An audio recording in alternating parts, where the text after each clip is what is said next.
یا ایہا الذین آمنوا لا تتخذوا اليہود والنصارى اولیاء بعضهم اولیاء بعض ومن یتولہم منکم فإنہ منہم ان اللہ لا یہدی القوم الظالمین فَتَرَى الَّذِينَ فِي قُلُوبِهِم مَّرَضٌ يُسَارِعُونَ فِيهِمْ يَقُولُونَ نَخْشَىٰ أَن تُصِيبَنَا دَاعِرَةٌ فَعَسَى اللَّهُ أَن يَأْتِيَ بِالْفَتْحِ أَوْ أَمْرٍ مِّنْ عِندِهِ فَيُصْبِحُوا عَلَىٰ مَا أَسَرُّوا فِي أَنفُسِهِمْ نَادِمِينَ وَيَقُولُ الَّذِينَ آمَنُوا أَهَٰؤُلَاءِ الَّذِينَ أَقْسَمُوا بِاللَّهِ جَهْدَ أَيْمَانِهِمْ إِنَّهُمْ لَمَعَكُمْ حَبِطَتْ أَعْمَالُهُمْ فَأَصْبَحُوا خَاسِرِينَ یا ایہا الذین آمنوا من یرتد منکم عن دینہ فسوف یأتی اللہ بقوم یحبہم ویحبونہ اذلۃ علی المؤمنین اعزۃ علی الکافرین یجاہدون فی سبیل اللہ ولا یخافون لومۃ لائم ذلک فضل اللہ یؤتیہ من یشاء واللہ واسع علیم انما ولیکم اللہ ورسولہ والذین آمنوا الذین یقیمون الصلاۃ ویؤتون الزکاۃ وہم راکعون ومن یتول اللہ ورسولہ والذین آمنوا فإن حزب اللہ هم الغالبون صدق اللہ مولانا العظیم وصدق رسولہ النبی الکریم الرؤوف الرحیم اللہم نور قلوبنا بالقرآن وزین اخلاقنا بالقرآن وادخلنا الجنة بالقرآن ونجنا من النار بالقرآن قال اللہ تعالی وتبارک فی شان حبیبہ مخبرا وآمرا ان اللہ وملائکتہ یصلون علی النبی یا ایہا الذین آمنوا صلوا علیہ وسلموا تسلیما الصلاۃ والسلام علیک یا رسول اللہ وعلى آلك وأصحابك یا محبوب رب العالمین۔ تمام حمد و ثنا، تعریف و توصیف اللہ جل مجدہ الکریم کی ذات پاک کے لیے جو خالق کائنات بھی ہے اور مالک شاشجہات بھی۔ اللہ جل وعلا کی حمد و ثنا کے بعد حضور نبی اکرم شفیع امم رسول محتشم نبی مکرم اللہ کے پیارے امت کے سہارے رب کے محبوب دانائے غیوب مالک رقاب امم فخر عرب و عجم والی کون و مکان سیاہ لا مکان سید انس و جاں سرور لالا رخاں نیر تاباں سرنشین مہوشاں ماہ خوباں شہنشاہ حسینہ تتمہ دوراں سر خیل زہرہ جمالاں جلوہ صبح ازل نور ذات لم یزل باعث تکوین عالم فخر آدم و بنی آدم نیر پتہا رازدار ما اوہا شاہد ما تغا صاحب علم نشرہ معصوم آمنہ احمد مجتبیٰ حضرت محمد مصطفیٰ صلی اللہ علیہ وسلم کے حضور ناز میں اپنی عقیدتوں ارادتوں اور محبتوں کا خراج پیش کرنے کے بعد واجب الاحترام ذوی الاحتشام برادران اسلام السلام علیکم ورحمۃ اللہ وبرکاتہ۔ سورہ المائدہ سے چند آیات آپ کے سامنے تلاوت کرنے کا شرف حاصل کیا، انہی کے ضمن و ذیل میں کچھ باتیں آپ کے گوش گزار کروں گا۔ اللہ تعالیٰ میری زبان پہ کلمت الحق جاری فرمائے۔ ارشاد فرمایا یا ایھا الذین آمنوا، اے اہل ایمان، لا تتخذوا الیہود والنصارى اولیاء، یہودیوں اور عیسائیوں کو دوست نہ بنانا۔ بعضهم اولیاء بعض، یہ ایک دوسرے کے دوست ہیں، تمہارے دوست نہیں ہیں بلکہ یہ ایک دوسرے کے دوست ہیں۔ وَمَن يَتَوَلَّهُم مِّنكُمْ فَإِنَّهُ مِنْهُمْ، اور جس نے تم میں سے ان کے ساتھ دوستی اختیار کی فَإِنَّهُ مِنْهُمْ، بے شک وہ انہی میں شمار ہوگا۔ ان اللہ لا یہدی القوم الظالمین، بے شک اللہ تعالی ظالم قوم کو ہدایت نہیں دیتا۔ یہود و نصارہ کے ساتھ دوستی اور محبت کی جو پینگیں چڑھانے کے لیے لوگ بےتاب نظر آتے ہیں، انہیں کان کھول کر ان آیات کو سننا چاہیے، پڑھنا چاہیے متعدد مقامات پہ اس مضمون کو بیان فرمایا گیا۔ سورہ الممتحنہ کے اندر ارشاد فرمایا یا ایھا الذین آمنوا لا تتخذوا عدوی وعدوکم اولیاء، اے ایمان والو میرے اور اپنے دشمنوں کو کبھی بھی دوست نہ بنانا۔ وہاں بھی دوستی کی ممانعت کر دی گئی۔ سورہ المجادلہ کے اندر اور کئی مقامات پر اللہ تعالیٰ نے واضح احکام اس بارے میں ارشاد فرمائے۔ یہود و نصارہ کے ساتھ اور اس کے علاوہ دیگر جو کفار ہیں سب کے ساتھ دوستی کی ممانعت ہے۔ ایک ہیں معاملات اور ایک ہیں موالات۔ کفار کے ساتھ معاملات جائز ہیں لیکن موالات جائز نہیں، دوستی جائز نہیں۔ جو مرتدین ہیں ان کے ساتھ موالات بھی جائز نہیں ہیں اور معاملات بھی جائز نہیں ہیں۔ اہل اسلام کے ساتھ دوستی لگانے کا حکم دیا گیا۔ حضور علیہ السلام نے ارشاد فرمایا المرء علی دین خلیلہ فلینظر من یخالل، ہر شخص اپنے دوست کے دین پہ ہوتا ہے تو اسے دوستی لگانے سے قبل دیکھ لینا چاہیے وہ کس سے دوستی لگا رہا ہے۔ اور ایک دوسری حدیث کے بابرکت کلمات ہیں التمس الجار قبل الدار والرفیق قبل الطریق، گھر خریدنے سے پہلے ہمسایہ دیکھ لو اور سفر کرنے سے پہلے ہم سفر دیکھ لو۔ بندہ جن لوگوں کی صحبت اور سنگت اختیار کرتا ہے تو ان کی صحبت کا رنگ بندے کے اوپر ضرور چڑھتا ہے۔ اس لیے آقا کریم علیہ السلام نے ارشاد فرمایا کہ تمہاری دوستی مسلمانوں کے علاوہ کسی اور سے نہیں ہونی چاہیے اور تمہارا کھانا متقی کے علاوہ کوئی اور نہ کھائے۔ یعنی جب تم دعوت کرو تو اہل تقوی کو اپنی دعوت پہ بلاؤ تاکہ تمہارے گھر میں برکت بھی ہو اور تمہارا کھانا اس کا صحیح مصرف بھی ہو۔ آج میں اور آپ اپنے آپ کو دیکھ سکتے ہیں کہ ہم کہاں کھڑے ہیں۔ نماز میں روزانہ دعائے قنوت پڑھتے ہوئے ہم کہتے ہیں وَنَخْلَوْ وَنَتْرُكُ مَنْ يَفْجُرُكَ، اے اللہ جو تیرے حکموں کو توڑے گا، تیری نافرمانی کرے گا، ہم اس کو ترک کر دیں گے، اس سے کوئی تعلق نہیں رکھیں گے۔ لیکن جس طرح ہم نماز باقی ساری مسجد میں چھوڑ گئے تو اسی طرح ہم یہ بھی مسجد میں چھوڑ جاتے ہیں اور باہر نکل کے کبھی بھی ہم نے اپنے کہے ہوئے کا لحاظ اور پاس نہیں رکھا، جبکہ ہم یہ روزانہ ہر روز اپنی نماز وطروں کے اندر یہ دعا پڑھتے ہیں اور اپنے رب سے یہ عہد کرتے ہیں کہ جو تیرے نافرمان ہیں، تیرے حکموں کو توڑتے ہیں، ہمارا ان سے کوئی تعلق نہیں ہوگا۔ تو آقا کریم نے فرمایا کہ تمہاری دوستی صرف مسلمانوں سے ہو اور تمہارا کھانا متقی کے علاوہ کوئی اور نہ کھائے، بلکہ فرمایا ان کے بارے میں کہ جب تمہیں ملیں تو ان کے ساتھ سلام میں پہل نہ کرو، اور جب ان کے ساتھ راستے میں چلنا ہو تو تنگ راستے پہ چلنے پہ انہیں مجبور کر دو۔ تو ان لوگوں کے ساتھ دوستی اور محبت کا رشتہ، اس کی شرعاً کوئی گنجائش نہیں ہے، اور قرآن مجید کی نصوص قطعیہ اس پہ موجود ہیں۔ اسلام نے اپنے ماننے والوں کو اس بات کی ترغیب دی کہ ان سے دور رہو، کہیں ان کی صحبت کا رنگ تمہیں نہ چڑھ جائے، بلکہ ان کی نفرت کی ترغیب دلائی۔ ایک روایت کے کلمات ہیں، فرمایا کہ اگر صدقہ دینے کے لیے کچھ نہ ہو فَلْيَلْعَنِ الْيَهُودِ، تو یہودیوں پر لعنت بھیجو، اللہ تمہیں صدقے کا ثواب عطا فرما دے گا۔ چونکہ یہود بدترین دشمن ہے اسلام کے، اور انہوں نے ہر دور میں اسلام اور اہل اسلام کے خلاف سازشوں کے جال بنے۔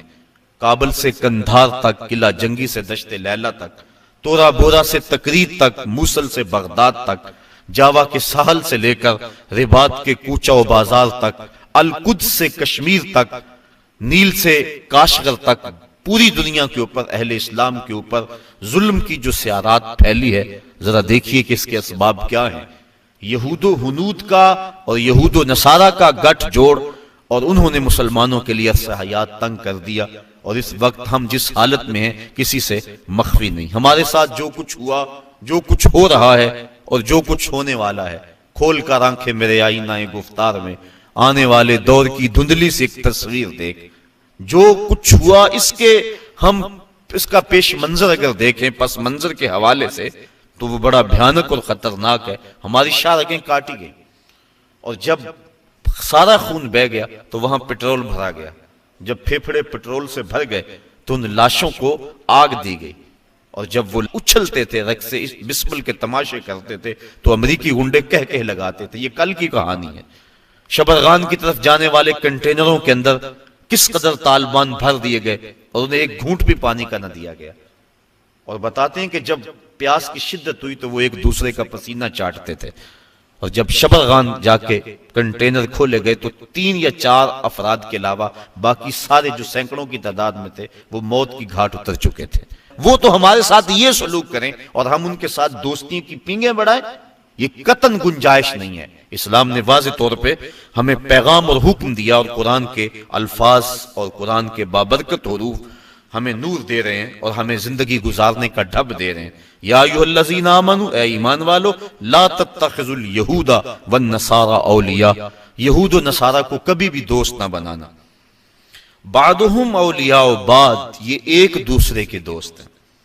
ومن یتولہم منکم، تم میں سے جو ان کے ساتھ دوستی رکھے گا، فإنہ منہم، تو اس کا شمار انہی میں سے ہوگا. اس کے طور طریقے، اس کی عادتیں، اس کی زندگی کا ڈھب ان کے مطابق ڈھل جائے گا، کیونکہ دوستی کا نتیجہ یہ ہے المرء علی دین خلیلہ، بندہ جس کا دوست ہو تو اس کا مذہب اور اس کے خیالات اور اس کی عادات ضرور اپنا لیتا ہے. اس لیے روکا گیا کہ برے بندے کی صحبت سے بچا جائے. علامہ رومی کہتے ہیں تا توانی دور شو از یار بد، یار بد بدتر بود از مار بد. کہا جہاں تک ہو سکے برے کی صحبت سے بچ. کہا برے کی صحبت برے سانپ سے بھی زیادہ خطرناک ہے. پھر فرمایا اگر سانپ لڑ جائے تو انسان کی موت واقع ہو جاتی ہے، زندگی کو خطرہ ہے، اور اگر برا یار لڑ جائے تو ایمان کو بھی خطرہ ہوتا ہے. اس لیے ان لوگوں کی صحبت سے دور رہنا اور نفور رہنا، اس کی ہی ترغیب دی گئی ہے. بلکہ زندگی کے شب و روز میں انسان جب بھی کسی سے دوستی کا تعلق جوڑنے لگے تو اس کو پہلے اس کے عقائد اور اس کی سوچ دیکھنی چاہیے. حضرت علی المرتضیٰ رضی اللہ تعالیٰ عنہ کے قول کے مطابق 15 سال سے لے کر 20 سال تک کی جو عمر ہے یہ انتہائی اہم عمر ہے، اور اس عمر کے اندر اپنی اولاد پر خصوصی نگہداشت رکھنے کی ضرورت ہے کہ ان کی صحبت، مجلس اور دوستی کسی برے شخص سے نہ ہونے پائے. ساری زندگی انسان کی جو ہوتی ہے وہ ان 5 سالوں کے اندر ترتیب پاتی ہے. پوری زندگی پر ان 5 سالوں کی صحبتوں کی چھاپ رہتی ہے.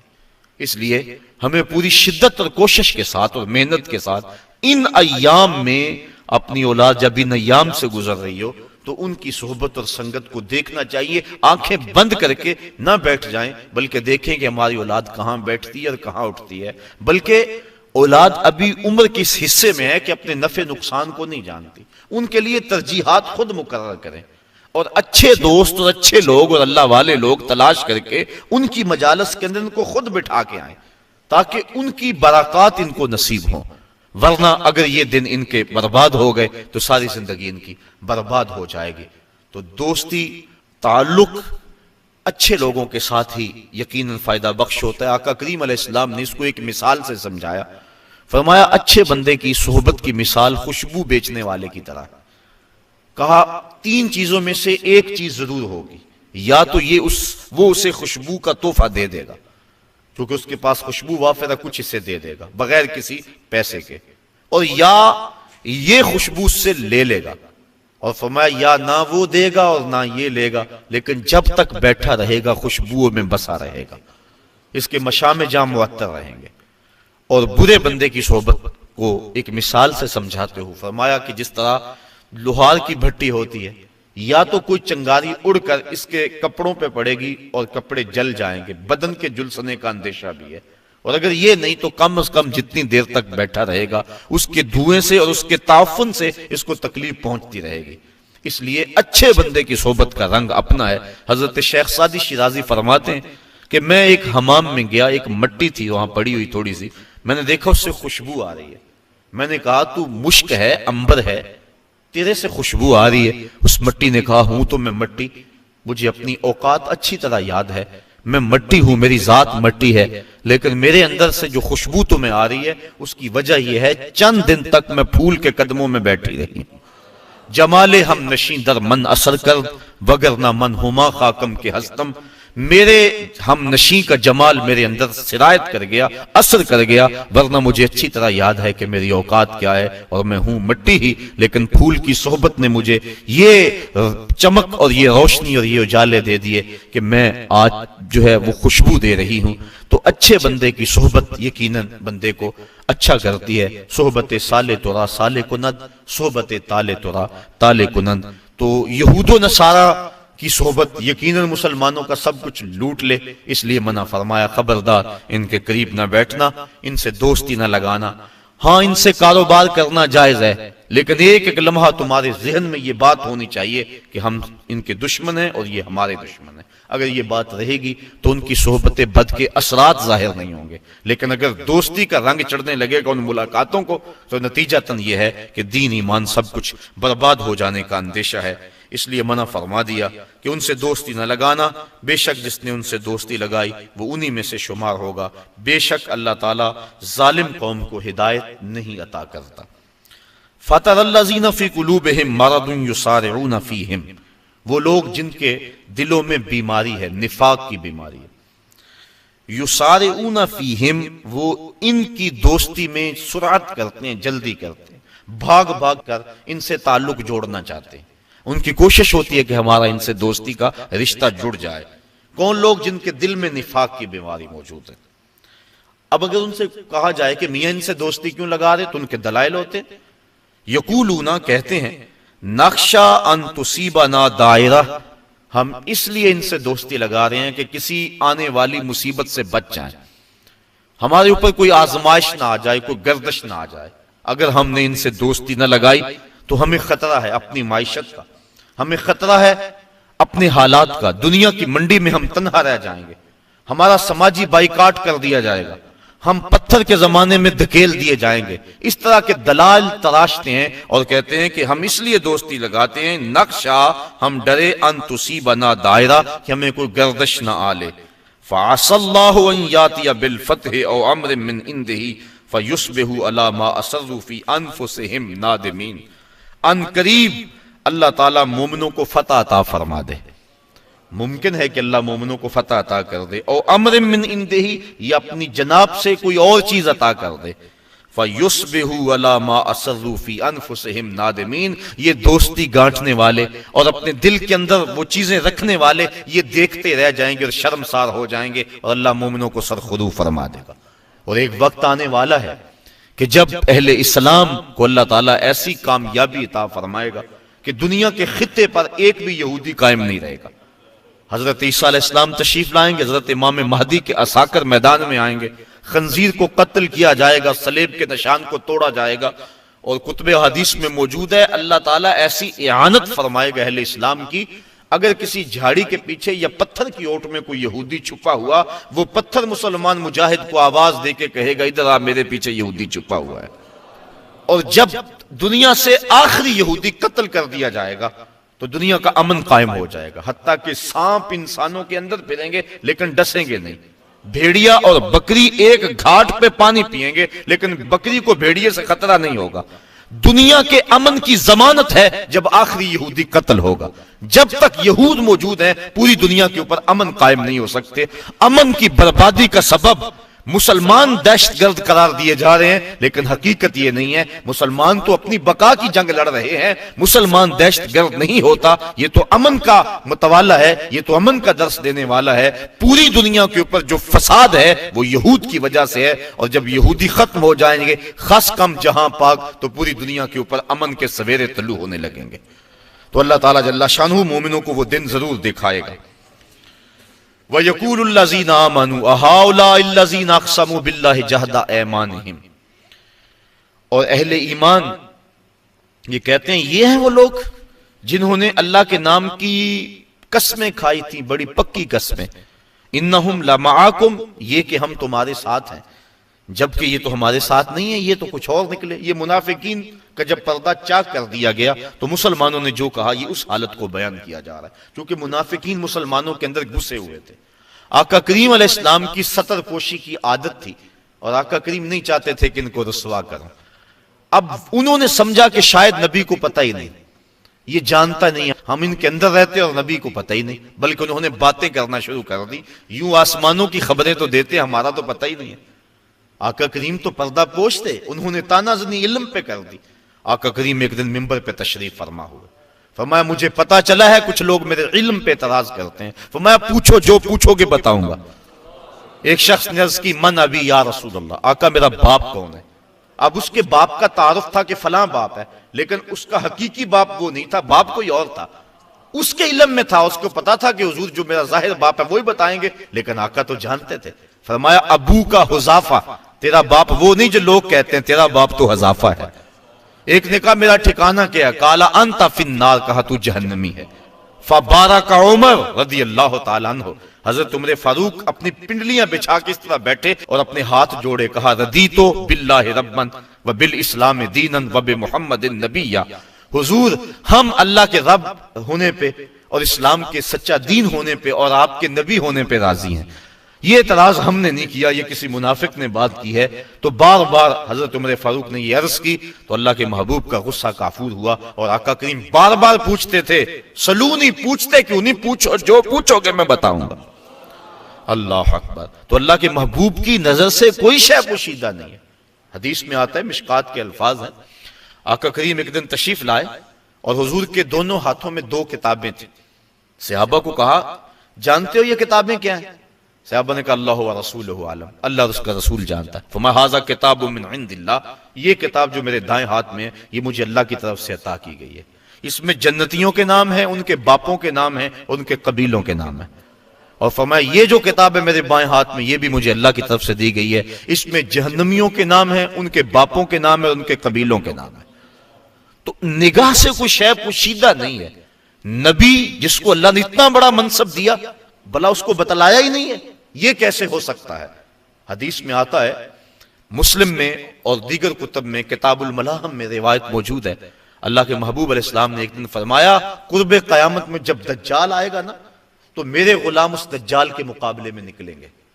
فرمایا انی لعارف اسماءہم واسماء آبائہم والوان خیولہم، میں اپنے ان غلاموں کے ناموں کو جانتا ہوں، ان کے باپوں کے ناموں کو جانتا ہوں، جن گھوڑوں پہ چڑھ کے جہاد کریں گے میں محمد ان گھوڑوں کے رنگوں کو بھی جانتا ہوں، وَأَلْوَانَ خَيُولِهِمْ، ان گھوڑوں کے رنگوں کو بھی میں جانتا ہوں کہ کون سا غلام کس رنگ کے گھوڑے پہ چڑھ کے جہاد میں آئے گا۔ اب منافقین اتنا کچھ ہونے کے باوجود بھی کہتے تھے لو ہم اندر بیٹھے ہیں، ہمارا تو پتہ ہی نہیں ہے۔ تو یہ ان کی غلط فہمی موجود تھی۔ اللہ کے محبوب تو پردہ پوشی کی وجہ سے نہیں بتا رہے تھے، لیکن جب انہوں نے اس طرح کے اعتراضات بہت زیادہ کرنے شروع کر دیے، ایک دن اللہ کے محبوب جلال میں آئے اور فرمایا اخرج فلاں ابن فلاں من المسجد انت منافق، فرمایا فلاں اٹھ چلا جا تو منافق ہے، فلاں تو بھی مسجد سے باہر نکل جا تو منافق ہے۔ حضرت عمر فاروق کی یہ آرزو ہوا کرتی تھی کہ کبھی منافق الگ ہو جائیں، کھوٹا کھرا الگ الگ ہو جائیں تو پھر مزہ آ جائے، لیکن کچھ حکمت کے تحت حضور ابھی کرتے نہیں تھے۔ حضرت عمر فاروق موقع پہ موجود نہیں تھے، وہ نماز پڑھنے کے لیے آئے، دیکھا کہ کتنے لوگ جا رہے ہیں، پریشان ہو گئے، جماعت میری رہ گئی۔ تو ایک بندہ دروازے پہ کھڑا تھا جو جانتا تھا کہ حضرت عمر فاروق کی عادت کیا ہے اور منافقین کے بارے میں ان کے کیا جذبات ہیں۔ انہوں نے کہا ابشر یا ابن خطاب، ابن خطاب تمہیں مبارک ہو۔ کہا مبارک دے رہے ہو، میری جماعت ختم ہوگی تم مبارک دے رہے ہو؟ کہا جماعت ابھی ہونی ہے۔ تو کہا یہ کیوں جا رہے ہیں؟ کہا تمہاری آرزو پوری ہو گئی۔ اللہ کے محبوب نے منافقوں کو مسجد سے نکال دیا ہے۔ تو جب مسجد میں تھے تو اس وقت وہ اپنے ایمان کے دعوے کرتے تھے، اور جب نکال دیا گیا تو مومنین جن کو پتا نہیں تھا کہ یہ پاس بیٹھنے والا منافق تھا، یہ تو بڑی چکنی چپڑی باتیں کرتا تھا، انہوں نے حیرت سے کہا وَيَقُولُ الَّذِينَ آمَنُوا أَهَؤُلَاءِ الَّذِينَ أَقْسَمُوا بِاللَّهِ جَهْدَ أَيْمَانِهِمْ، یہ وہ لوگ تھے جو بڑی پکی قسمیں کھاتے تھے، إِنَّهُمْ لَمَعَكُمْ، کہ ہم ان کے ساتھ ہیں، بھلا ہمارے ساتھ ہے یہ کوئی؟ حَبِطَتْ أَعْمَالُهُمْ، فرمائے ان کے اعمال ضائع کر دیے گئے، فَأَصْبَحُوا خَاسِرِينَ، اور انہوں نے صبح اس حالت کے اندر کی کہ وہ خسارے میں تھے۔ یا ایھا الذین آمنوا من یرتد منکم عن دینہ، اے ایمان والو تم میں سے اگر کوئی دین سے منحرف ہو جائے، مرتد ہو جائے، دین کو چھوڑ دے۔ یہود و نصارہ کی دوستی کے بعد اس بات کو بیان کیا، چونکہ برے لوگوں کی جب صحبت ہوگی تو اس کا رنگ ہوگا، تو کہیں ایسا نہ ہو کہ ان لوگوں کی دوستی کے نتیجے کے اندر تم ارتداد کی طرف چل پڑو اور اگر تم ارتداد کی طرف چل پڑو تو کیا تمہارے رب کو پرواہ ہوگی؟ اب ارشاد فرمایا جا رہا ہے یا ایھا الذین آمنوا، اے ایمان والو، من یرتد منکم عن دینہ، تم میں سے اگر کوئی اپنے دین سے منحرف ہو جائے، فسوف یاتی اللہ بقوم، اللہ کو اس کی کوئی پرواہ نہیں ہے کہ اگر کوئی مرتد ہوتا ہے، بلکہ فسوف ان قریب یاتی اللہ بقوم، اللہ ایسی قوم لائے گا یحبہم ویحبونہ، جس قوم سے اللہ پیار کرتا ہے اور اللہ سے وہ قوم پیار کرتی ہے، ایسی قوم تمہارے جگہ لے آئے گا جو اللہ سے پیار کرنے والی ہے۔ قل ان کنتم تحبون اللہ فاتبعونی یحببکم اللہ، ارشاد فرمایا گیا اگر تم اللہ سے پیار کرتے ہو، اب محبوب کہہ دو کہ میری اتباع کرو، جب میری اتباع کرو گے تو اللہ تم سے پیار کرے گا۔ وہاں یہ ہے بندے کا پیار مقدم اور مالک کا پیار بندے کے ساتھ، اس کو مؤخر بیان کیا گیا، لیکن یہاں فرمایا گیا کہ ایسی قوم لائے گا کہ جس سے اللہ پیار کرتا ہے، جب اللہ پیار کرتا ہے تو وہ قوم بھی پیار کرتی، یعنی اللہ کے پیار کو مقدم رکھا گیا۔ اور حقیقت بھی یہ ہے عشق اول در دل معشوق پیدا می شود، محبت پہلے محبوب کے دل میں پیدا ہوتی ہے، جب اللہ پیار کرتا ہے تو بندے پیار کرتے ہیں۔ حضرت حسن بصری رضی اللہ تعالیٰ عنہ فرمانے لگے جلدی جلدی مصلی بچھاؤ، میرا رب مجھے یاد کر رہا ہے تو میں بھی چاہتا ہوں کہ میں اسے یاد کروں۔ تو کہا مریدین نے حضرت آپ کو کیسے پتا ہے کہ آپ کا رب آپ کو یاد کر رہا ہے؟ کہا میرے دل میں اس کی یاد آ رہی ہے، تو وہ یاد کر رہا ہے تو مجھے یاد آ رہی ہے۔ تو پہلے وہ پیار کرتا ہے تو پھر بندہ پیار کرتا ہے، اگر وہ پیار کرے تو پھر یقیناً بندے کے دل میں اس کے لیے محبتوں کے جذبات موجزن ہوتے ہیں۔ حضرت داتا گنج بخش علی حجویری کشف المعجوب میں لکھتے ہیں کہ یہ جو روایت ہے کہ جس نے توبہ کی اس کو اللہ نے بخش دیا، کہا یہ بھی ٹھیک، لیکن بعض صوفیہ فرماتے ہیں کہ یہ بھی ٹھیک کہ جس نے توبہ کی اسے بخش دیا گیا۔ صوفیہ فرماتے ہیں اصل بات یہ بھی ہے کہ جس کو بخشنا تھا اللہ نے اسے توبہ کا راستہ دکھا دیا۔ ایک یہ ہے جس نے توبہ کی اسے بخش دیا گیا، اور دوسرا یہ ہے جس کو بخشنا تھا اس کو توبہ کا دروازہ دکھا دیا۔ اس لیے اللہ جس سے محبت کرتا ہے تو وہ اللہ سے پیار کرتا ہے۔ تو یہ توفیق مل جانا کہ بندہ جو ہے وہ اللہ کی یاد میں بیٹھے، تو سمجھو کہ ہمارا رب ہمارے اس بیٹھنے کو قبول کر رہا ہے۔ وہ کیا کسی نے کہا نا میری توفیق بھی تیرے کرم کا صدقہ، یہ قدم اٹھتے نہیں اٹھائے جاتے۔ تو اللہ اگر اپنی یاد کی کسی کو توفیق دے دے تو یقیناً یہ اس کی کرم نوازی۔ آگے فرمایا اذلۃ علی المؤمنین عزۃ علی الکافرین، ان کی ایک نشانی تو یہ ہے کہ اللہ ان سے پیار کرتا ہے اور وہ اللہ سے پیار کرتے ہیں۔ دوسری نشانی اذلۃ علی المؤمنین عزۃ علی الکافرین، وہ مومنوں پر نرم ہیں اور کافروں پہ سخت ہیں۔ ایسی قوم پیدا کرے گا جو کافروں پر سخت ہوگی اور مومنوں پہ نرم ہوگی۔ ہو حلقہ یاراں تو بریشم کی طرح نرم، رزم حق و باطل ہو تو فولاد ہے مومن۔ یہ مومن کی خصوصیت ہے کہ کافر کے مقابلے میں وہ سختی دکھاتا ہے۔ اگر مومن کافر کے مقابلے میں نرمی دکھانے لگ جائے تو اس کے روب ختم ہو جاتے ہیں اور ہوا اکھڑ جاتی ہے۔ اس لیے ہمیشہ وہ کافر کے مقابلے میں سختی کے ساتھ ڈٹا رہتا ہے۔ اس وقت اس کو حالت قیام کا درس دیا گیا، لیکن جب اپنے مومن بھائیوں سے ملے تو اس کی حالت پھر انتہائی نرم ہوتی ہے۔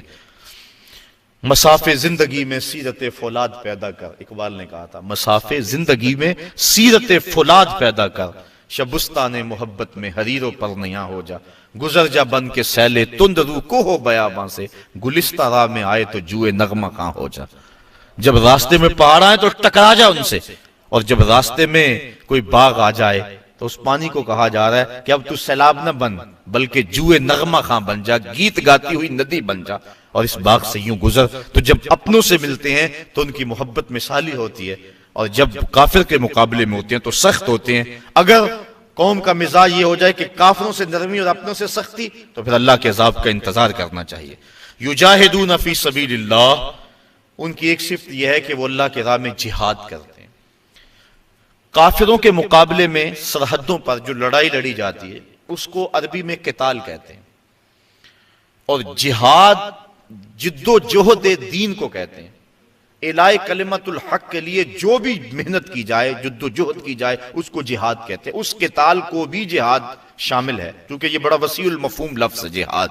اور اس کے علاوہ جو بھی راہ دین میں جد و جہد کی جائے اس کو شریعت اسلامیہ میں جہاد کہا جاتا ہے۔ تو کہا وہ راہ خدا میں جہاد کرتے ہیں۔ وَلَا يَخَافُونَ لَوْمَةَ لَائِمٍ، اور اس راستے میں کسی ملامت کرنے والے کی ملامت سے ڈرتے نہیں ہیں، بلکہ جب بندہ اس راستے کا مسافر ہو جاتا ہے اسے کسی ملامت کرنے والے کی ملامت کا خوف نہیں ہوتا، بلکہ اس ملامت سے اس کو ایک لذت آتی ہے۔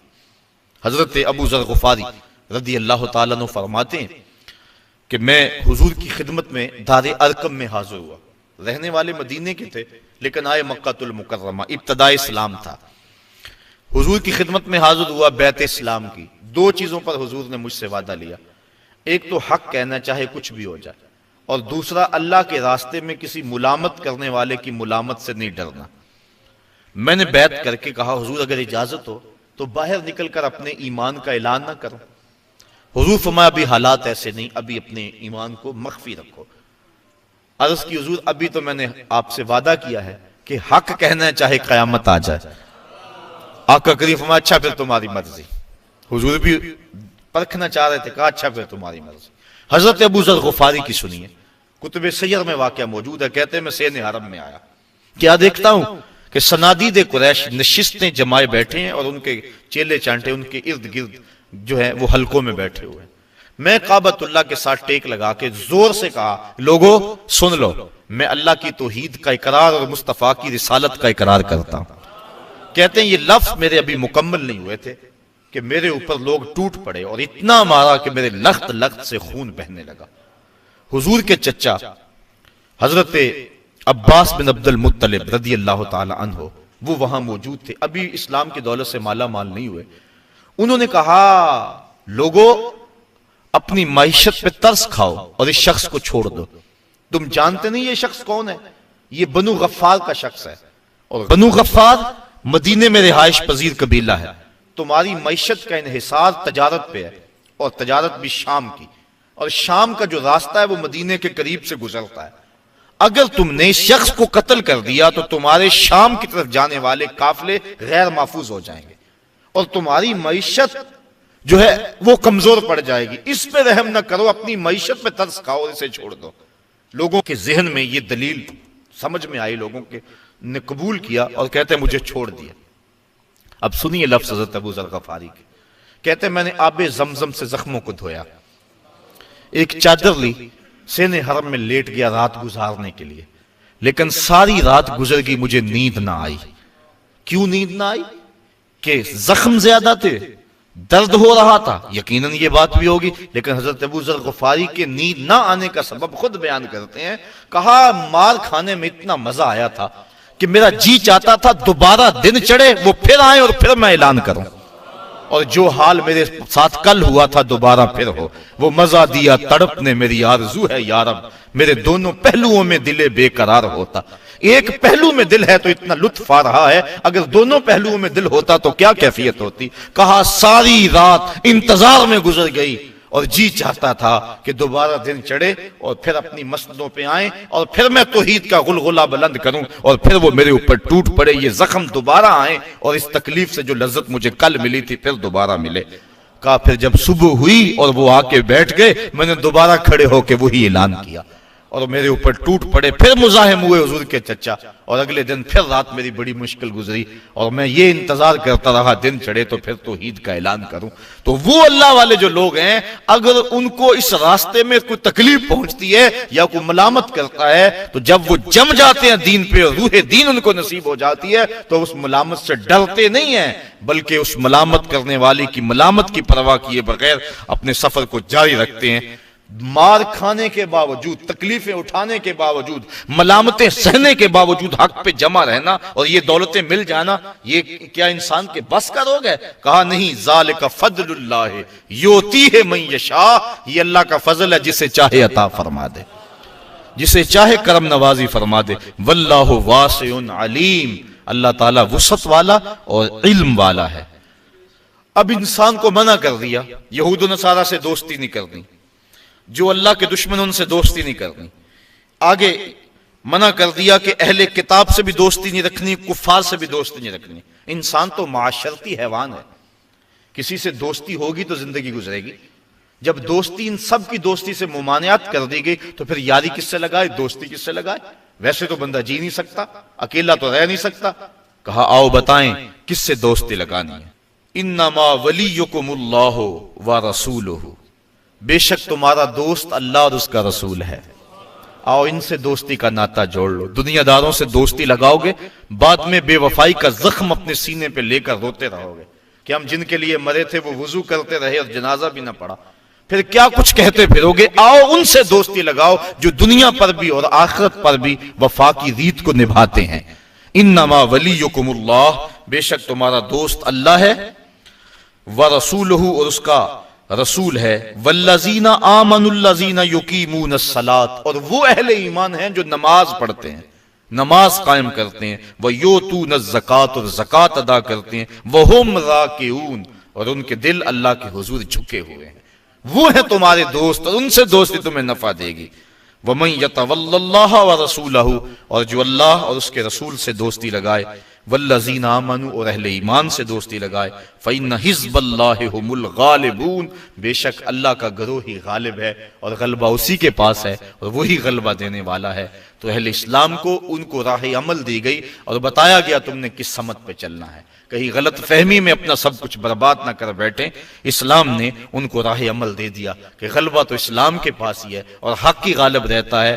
باطل چند دنوں کے لیے پنپتا ضرور ہے لیکن جو ہے وہ حقیقی طور پہ فتح حق کو ہوا کرتی ہے. اس لیے اس وقت پوری دنیا کے جو حالات ہیں وہ کس سے مخفی ہیں اور کون نہیں جانتا. اس وقت ہمیں آنکھیں کھول کے زندگی گزارنے کی ضرورت ہے اور اپنے دین کو سمجھنے کی ضرورت ہے. ہمیں قرآن مجید کے احکامات کو سمجھنے کی ضرورت ہے اور دیکھنے کی ضرورت ہے کہ ہم کس طرح اپنی زندگی کے شب و روز گزاریں جس سے ہمارا رب ہم پہ راضی ہو جائے. ورنہ ایسا نہ ہو کہ زندگی برباد کر کے بیٹھ جائیں.